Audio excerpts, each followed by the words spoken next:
Dear students of class 11, আমি আজকে তোমাদের জিওমেট্রিক প্রোগ্রেশনের পার্ট 3-তে চলে আসলাম আলোচনার জন্য। পার্ট 3-তে এসে ভেবে রেখেছি যে ছোট ছোট অঙ্ক গোটা 3-4 আমি তোমাদের আজকে করে দেব। একটু অঙ্কগুলো ভালো করে লক্ষ্য করবে, লক্ষ্য করলেই দেখবে যে অনেক অঙ্কই তোমরা নিজেরাও করতে পারবে, কিন্তু একটু ভালো করে লক্ষ্য করতে হবে, কায়দা কানুনগুলো খুব সুন্দর করে দেখতে হবে। আমি প্রথমে ধরছি 4-1। 4-1 এটা অতি সংক্ষিপ্ত উত্তর ধরবি, সম্ভবত একটু দেখে নেবে, কিন্তু আমার কিন্তু সবসময় মনে থাকে না, আমি এখানে লিখিও নেইনি, শুধু অঙ্কটাই তুলে নিয়েছে। তাহলে 4-1 অঙ্কটা কী বললো, 4-1 অঙ্কটা কী বললো সেটা আগে আমি একটু পড়ে শোনাই তোমাদের। খুব ভালো করে শুনবে এবং দেখবে যে তোমাদের বইয়ে অঙ্কটা কত নম্বরে আসে সেটা কিন্তু একটু ভালো করে লক্ষ্য করবে। এখানে বলা আছে যদি কোনো গুণোত্তর প্রগতির তৃতীয় পদ, দেখো তৃতীয় পদের কথা বলছে, প্রথম পদের বর্গের সমান। প্রথম পদটা যা আসে, প্রথম পদটা আমরা সাধারণত এ ধরি, আর তৃতীয় পদটা কত আসবে এটা বুঝতেই পারো, এ আর স্কোয়ার আসবে। তৃতীয় পদটা এ আর স্কোয়ার, অর্থাৎ এ আর টু দি পাওয়ার 3-1।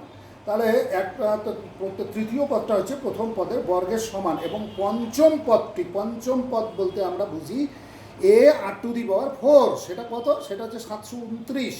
তবে প্রগতিটি নির্ণয় করো। প্রগতিটা নির্ণয় করতে গিয়ে ওই রকম গোটা 3-4 পদ দিয়ে বাকি পদগুলো ডট ডট মেরে দেবে, কারণ বেশি বের করতে যাবে না, সময় অত বেশি কিন্তু পারমিট করবে না। তাহলে আর একবার শোনাচ্ছি আমি, যদি কোনো গুণোত্তর প্রগতির তৃতীয় পদ প্রথম পদের বর্গের সমান এবং পঞ্চম পদটি 729 হয়, তবে প্রগতিটি নির্ণয় করো। তাহলে আমি এখানে অঙ্কটা ঠিক এইভাবে শুরু করছি। ধরি গুণোত্তর প্রগতিটি, ধরি গুণোত্তর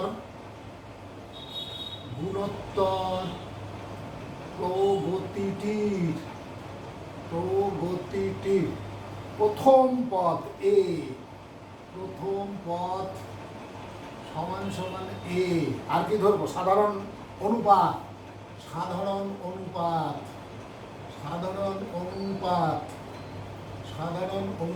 সমান সমান হচ্ছে, আমরা আর ধরে থাকি, আর তাহলে আরই ধরবে, সাধারণ অনুপাত আর। সুতরাং শ্রেণীটি হলো, আমরা লিখেও ফেলতে পারি, সুতরাং শ্রেণীটি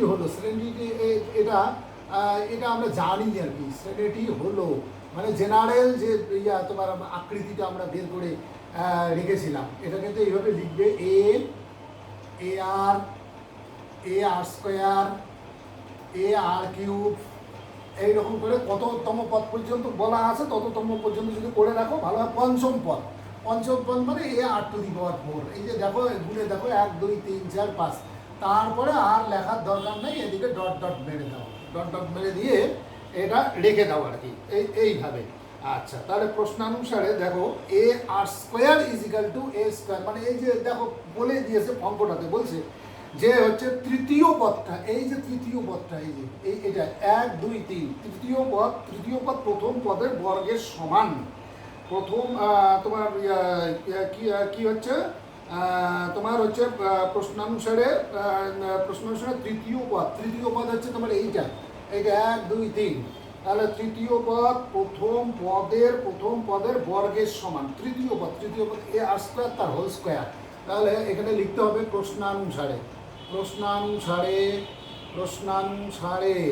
প্রশ্নানুসারে তৃতীয় পদ বলতে তোমার তৃতীয় পদ প্রথম পদের বর্গের সমান। তাহলে তৃতীয় পদ হচ্ছে তোমার এ আর স্কোয়ার, আর হচ্ছে এটা কি বলছে, প্রথম পদের বর্গের সমান, প্রথম পদ হচ্ছে এ তার স্কোয়ার। তাহলে আমি এইখানে যদি পাই, তাহলে এটা পাচ্ছি আমি এ আর স্কোয়ার, আর এখানে পাচ্ছি আমি এ স্কোয়ার। তাহলে এইটার সঙ্গে এটা যদি কাটাকাটি করা যায়, তাহলে আর স্কোয়ার ইজ ইকাল টু আসলো আমার এ, r square is equal two কত আসলো, এ আসলো, আর স্কোয়ার ইজ ইকাল টু এ আসলো, আর কি আসলো তোমার আর স্কোয়ার ইজ ইকাল টু এ। তাহলে আর ইজ ইকাল টু কত, আর ইজ ইকাল টু আসে তোমার plus minus root over a, plus minus root over a. এইবার কি বলছে দেখো দেখি, আর কি বলছে, আর কি বলা আছে, এ আর টু দি পাওয়ার 4, এটা 729, 1 2 3 4 5, এবং দিয়ে লেখো, এবং এবং এ r⁴ ইজিক্যাল টু হচ্ছে তোমার 729। তাহলে 729 এইরকম এসছে আর কি, তোমার 4।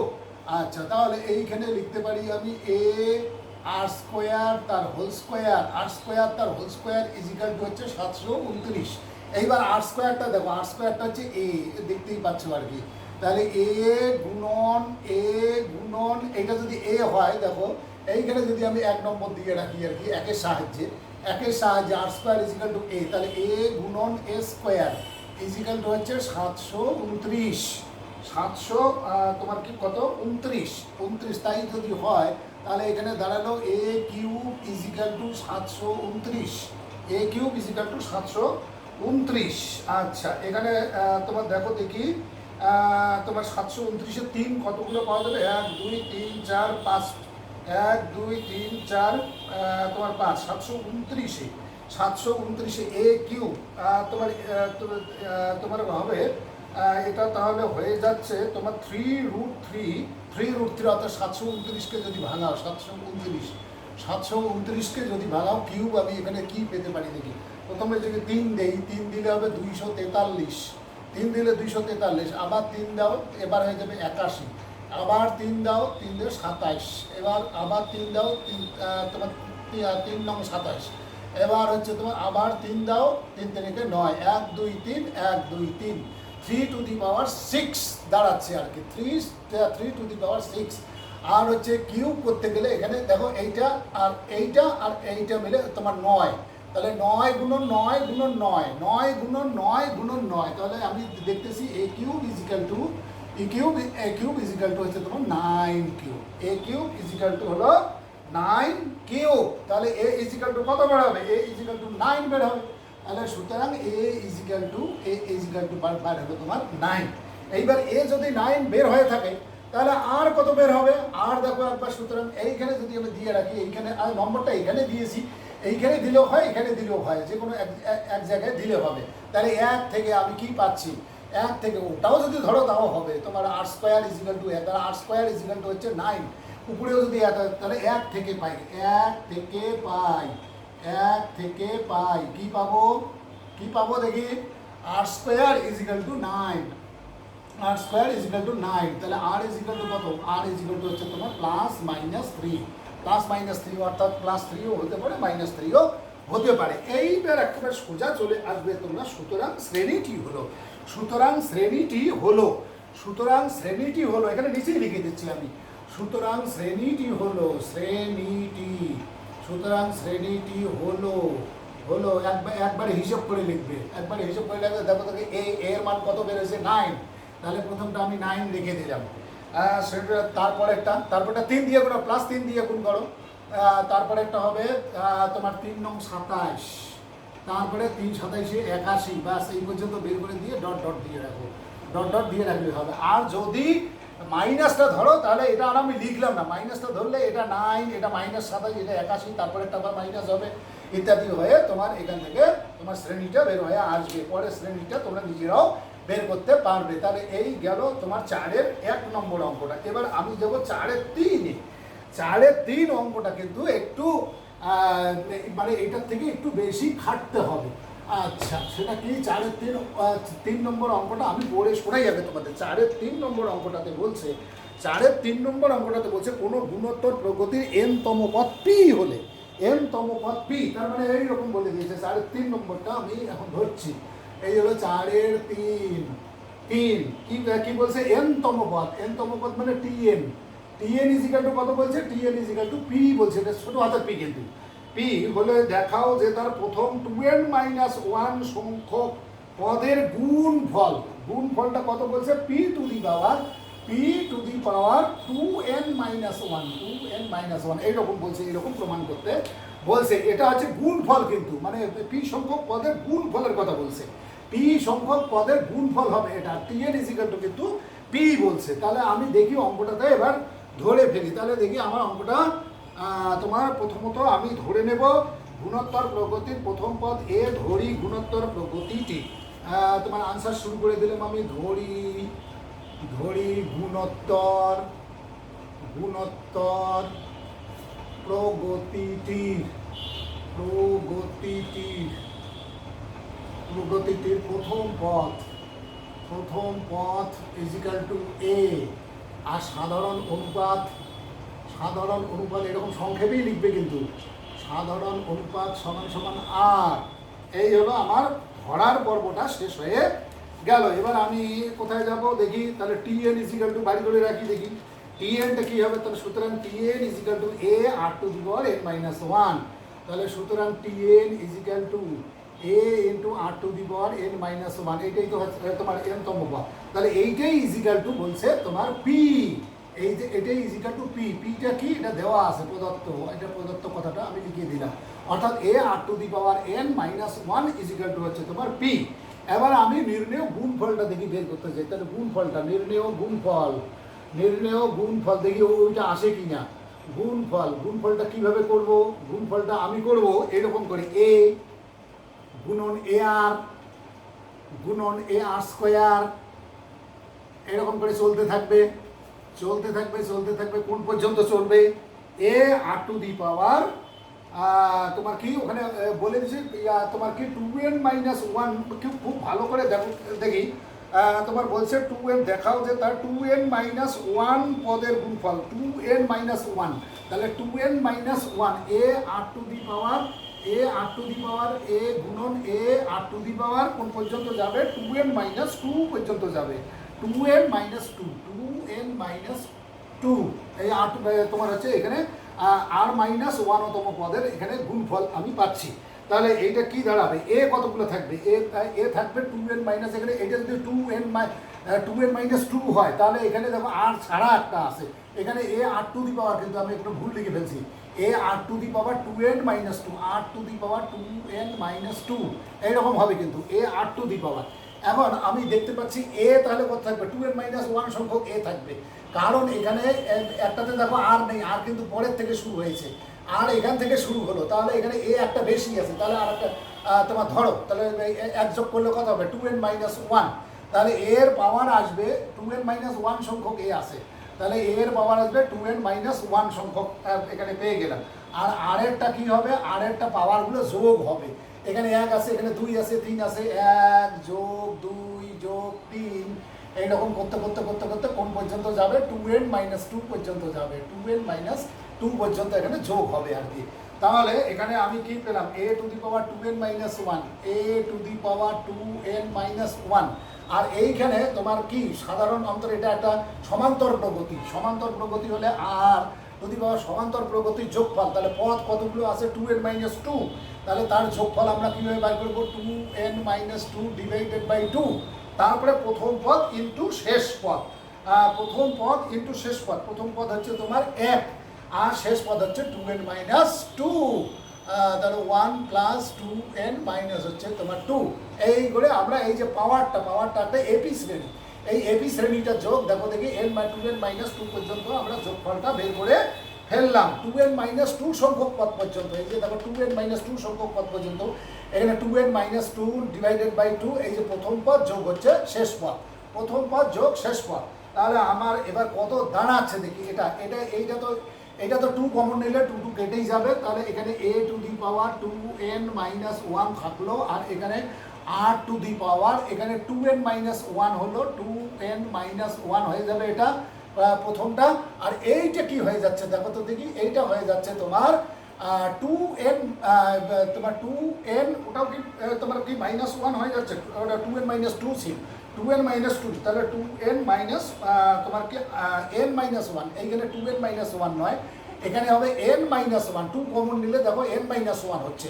আর এইটা কি হবে? এটা হয়ে যাবে, ওটা হয়ে যাবে তোমার 2n minus one, 2n minus one, 2n minus one. তাহলে আমার এই দাঁড়ালো এটা। তাহলে 2n মাইনাস ওয়ান পাওয়ারটা দেখি এখানেও আছে, এখানেও আছে। তাহলে আমি এবার এটাকে লিখতে পারি a into r to the power n minus one, to the power একবারে পাওয়ারটা করে দিলাম 2n minus one, 2n minus one, কারণ এই পাওয়ারটা এখানেও আছে, এখানেও দেখো গুণ হয়ে আছে। তাহলে আমি কি করতে পারি? a r to the power n minus one একবারে পাওয়ারটা দিয়ে দিলাম 2n মাইনাস ওয়ান। এবার এইটা আমরা পি বের করে রেখেছি, দেখো ওইখানে দেখো এই যে পি প্রদত্ত, এইখানে যদি 1 নম্বর দিয়ে রাখি, 1 নম্বর এক নম্বরে এটা হচ্ছে P two the power 2n-1। এটা কিসের সাহায্যে পেলাম আমরা?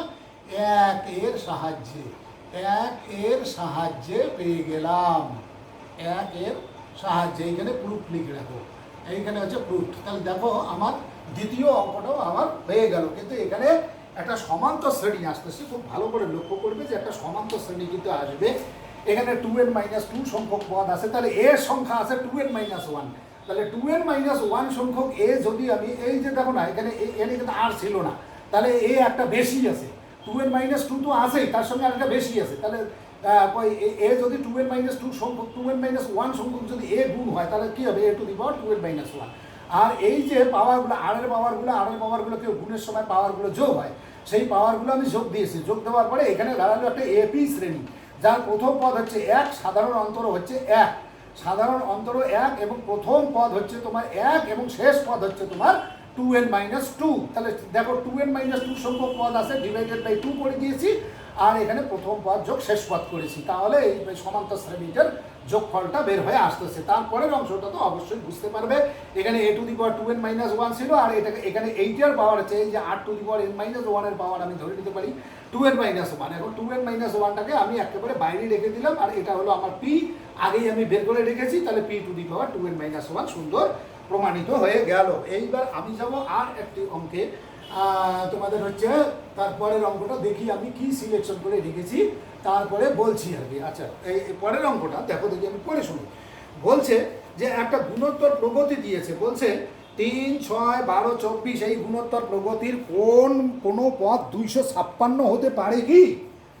এই প্রশ্নগুলো কিন্তু হামেশাই কিন্তু আসে, হামেশাই আসে। কিন্তু 5-এর 2 তোমরা দেখবে নম্বরটা একটু এদিক ওদিক হতে পারে, কিন্তু অঙ্কগুলো দেখবে আসে। এইরকম হচ্ছে শ্রেণীটা হচ্ছে কত? 3, তারপরে আছে 6, তারপরে আছে 12, তারপরে আছে 24, তারপরে আছে 24, এরকম করে dot dot dot dot dot দিয়ে বলছে যে 256 কি এর কোনো পদ হবে? 256, এই যে 256টা কি এর পদ? এটা কি হতে পারে? আমরা তো অতদূর পর্যন্ত এগিয়ে আমরা কিন্তু বলতে পারবো না, সেই জন্য আমরা কি করব, অতদূর পর্যন্ত আগানো মুশকিল। তাহলে 24কে আবার 2 দিয়ে গুণ আর 3 দিয়ে গুণ করো, তারপরে কি হয়, এইভাবে এগোতে থাকো। 256 আসবে কি আসবে না সেই জিনিসটা পরীক্ষা নিরীক্ষা করে দেখা খুব মুশকিল আর কি। সেই জন্যই আমরা করব কি, আমরা ধরে নেব যে ধরি এই শ্রেণীটার n-তম পদ হচ্ছে এইটা, এই যে n-তম পদ, এই শ্রেণীটার n-তম পদ এটা। তারপরে যদি n এর মান আমরা পূর্ণ সংখ্যায় উত্তর পেয়ে যাই, তাহলে তো ওই শ্রেণীরই পদ হবে। আর যদি পূর্ণ সংখ্যায় উত্তর না আসে, যদি ভগ্নাংশ সংখ্যায় উত্তর আসে, তাহলে আমরা ধরে নেব যে না, পদের সংখ্যা কখনোই ভগ্নাংশ হতে পারে না, কাজে 256 ওটার পদ হবে না। তাহলে আমরা প্রথমে চলে যাচ্ছি, প্রশ্নটা যেমন পড়েছে ঠিক সেই রকম করে আমরা ধরে নিই। ধরি প্রদত্ত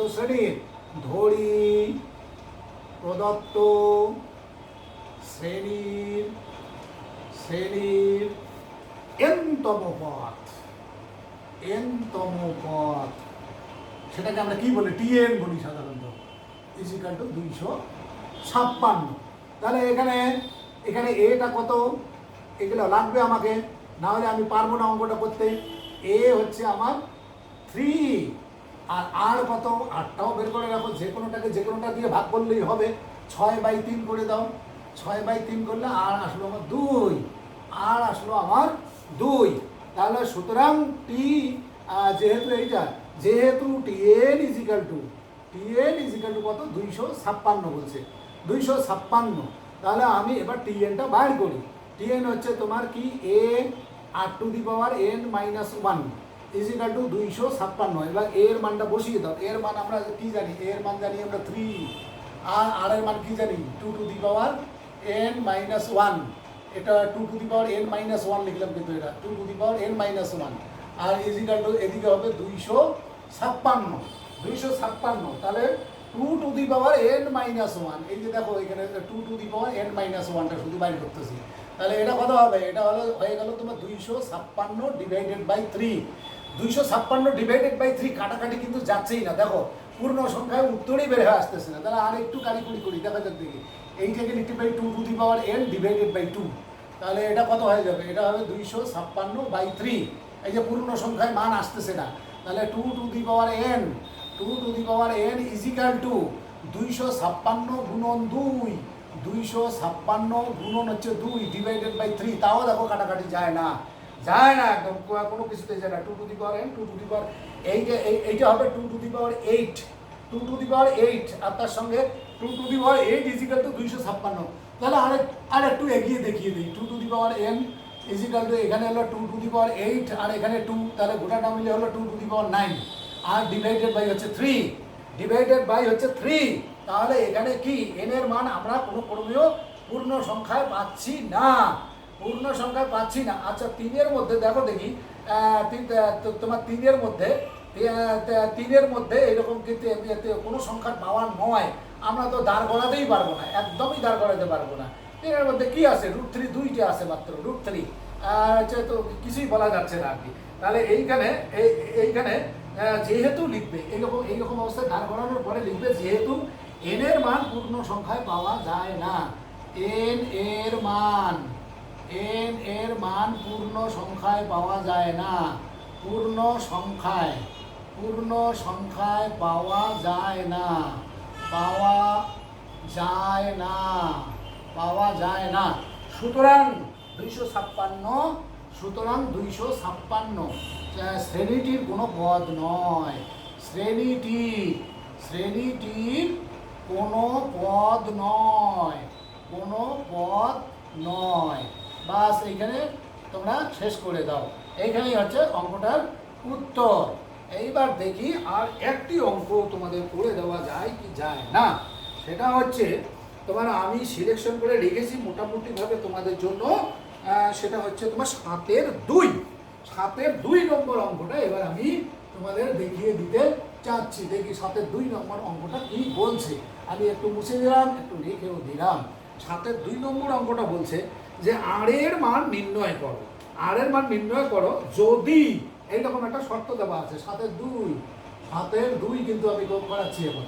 এইরকম আছে 2r, তারপরে কমা 4r প্লাস 1, 4r প্লাস 1, তারপরে আছে 6r প্লাস 2, 6r প্লাস 2। বলছে যে এরা যদি সমান্তর প্রগতিতে থাকে তবে r ইজিক্যাল টু কত, এটা আমাকে বের করতে হবে। তাহলে সমান্তর প্রগতিতে থাকলে কি হবে?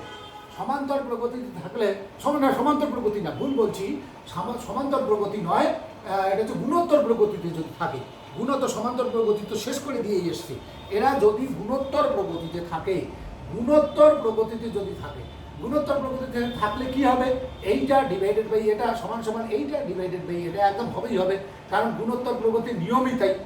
এটাকে যদি আমি ভাগ করি এটা দিয়ে কি বের হবে? সাধারণ অনুপাতটা বের হবে। আর এটাকে দিয়ে যদি এটাকে ভাগ করি তাহলে কি হবে? তাও ওই সাধারণ অনুপাতটা বের হবে। তাহলে আমাকে কি লিখতে হবে? আমাকে লিখতে হবে, অঙ্কটা শুরু করতে হবে এইভাবে। অঙ্কের আনসারটা আমি শুরু করছি। আনসারটা যেহেতু 2r, 4r plus 1, 6r plus 2, 6r plus 2 কি আছে? জিপিতে আছে মানে গুণোত্তর প্রগতিতে আছে, গুণোত্তর প্রগতিতে আছে, প্রগতিতে আছে। আচ্ছা এই পর্যন্ত লিখে লেখো। সুতরাং ডিসিশন নাও। 4r plus 1 divided by 2r equal to 6r plus 2 divided by 4r plus 1। এইবার বজ্রগুণন করে r এর মানটা এখান থেকে বের করবে। তাহলে দেখো দেখি 4r প্লাস 1 তার হোল স্কোয়ার হয়ে যাবে। আর এখানে 2r মানে হচ্ছে 6 দুগুণে 12 r স্কোয়ার, আর হচ্ছে তোমার কত? 4r। এইবার এখান থেকে দেখো কি আসে?